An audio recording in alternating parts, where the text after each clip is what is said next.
The search continues for a submersible that went missing on a trip to visit the wreckage of the Titanic. And today is the final day of voting in Virginia's primary election. Good morning. I'm Corva Coleman from NPR News, and here are today's top stories. There's a search and rescue operation underway in the North Atlantic Ocean for a missing submersible vehicle. Dan Karpinchuk reports it failed to check in Sunday after it began an excursion to see the wreck of the Titanic. The U.S. Coast Guard says surface crews lost contact with the submersible less than 2 hours after it descended into a remote area of the ocean after having left St. John's, Newfoundland on Sunday morning.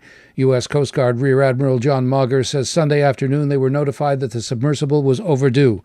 There were 5 people on board. He says U.S. and Canadian aircraft are searching the area with radar and sonar buoys, and vessels from both countries have been dispatched.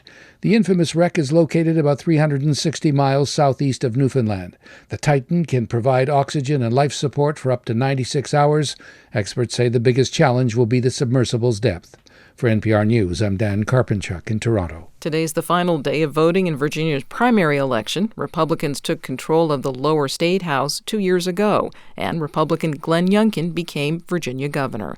From member station WAMU, Margaret Bartell says the primary results could affect Youngkin, who has had some key wins in the Virginia legislature. One of the biggest is a big tax cut that he got through in the budget deal last year. But because Democrats have control of the state Senate, they've been able to block a lot of the stuff on Youngkin's agenda. Think things like a 15-week abortion ban and school choice legislation. And so for someone who's kind of flirting with presidential ambitions like Youngkin is, not getting those cultural conservative wins is a bit of a problem. Margaret Bartell reporting. New research suggests police drug busts may actually increase the number of overdoses experienced by people with addiction.